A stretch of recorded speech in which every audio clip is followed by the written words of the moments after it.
ពិធីចែកសម្ភារៈនិងមធ្យោបាយធ្វើដំណើរជូនដល់កុមារស្ថិតនៅសាលាបឋមសិក្សានិងអនុវិទ្យាល័យបញ្ញាជីក្នុងគម្រោងកិច្ចអន្តរាគមន៍ស្នូល2025របស់ខេត្តកំពង់ធំនៅថ្ងៃទី27ខែវិច្ឆិកាឆ្នាំ2025ក្រសួងការងារនិងបណ្ដុំបណ្ដាលវិជ្ជាជីវៈបានរៀបចំពិធីចែកសម្ភារៈសិក្សានិងមធ្យោបាយធ្វើដំណើរជូនកុមារចំនួន60នាក់មកពីស្រុកសន្ទុកនិងស្រុកស្ទោងក្នុងខេត្តកំពង់ធំគម្រោងកិច្ចអន្តរាគមន៍ស្នូលឆ្នាំ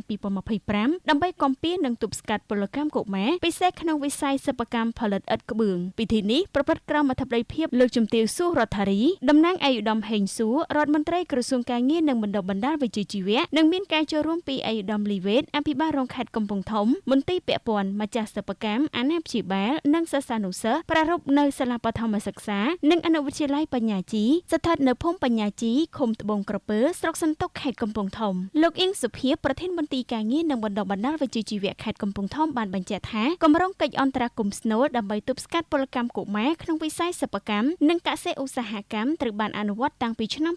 2017ដោយជ្រើសរើសកុមារគោលដៅដែលឪពុកម្ដាយធ្វើការនៅសិប្បកម្មឥដ្ឋក្បឿងដើម្បីបង្ការការបោះបង់ការសិក្សាកុមារទាំងនេះត្រូវបានគាំទ្រជាសម្ភារៈសិក្សាសម្លៀកបំពាក់កង់និងការសិក្សាបំប៉ន3ខែរួមទាំងការបណ្ដុះបណ្ដាលបំណិនជីវិតនិងជំនាញវិជ្ជាជីវៈព្រមទាំងផ្ដល់ពូជមាន់និងបន្លែដើម្បីជួយលើកស្ទួយជីវភាពគ្រួសារឯកឧត្តមលីវេតបានមានប្រសាសន៍ថារាជរដ្ឋាភិបាលបានយកចិត្តទុកដាក់ខ្ពស់លើការអភិវឌ្ឍទីផ្សារការងារឲ្យមានភាពធន់ការងារល្អនិងប្រាក់ចំណូលខ្ពស់សម្រាប់ប្រជាពលរដ្ឋការយកចិត្តទុកដាក់នេះមានគោលបំណងលើកកម្ពស់លក្ខខណ្ឌការងារនិងសុខុមាលភាពនិយោជិកទាំងក្នុងនិងក្រៅប្រព័ន្ធព្រមទាំងលើកកម្ពស់ជីវភាពប្រជាពលរដ្ឋជាមួយនឹងការជំរុញឲ្យធុរកិច្ចមានភាពរស់រវើកនិងវិនិយោគប្រកបដោយចីរភាពដើម្បីឆ្លើយតបទៅនឹងសេដ្ឋកិច្ចសង្គមនិងទីផ្សារការងារលោកជំទាវសួររដ្ឋារីបានលើកឡើងថាការគាំទ្រដល់ក្រសួងនិងមន្ទីរការងារក្នុងការអនុវត្តគម្រោងនេះបង្ហាញពីការយកចិត្តទុកដាក់ខ្ពស់ក្នុងការអនុវត្តច្បាប់និងគោលនយោបាយពាក់ព័ន្ធនឹងការទប់ស្កាត់ពលកម្មកុមារនិងការការពារកុមារលោកជំទាវបានបញ្ជាក់ថាពលកម្មកុមារជាបញ្ហាសកលដែលបណ្ដាលមកពីកត្តាអប់រំ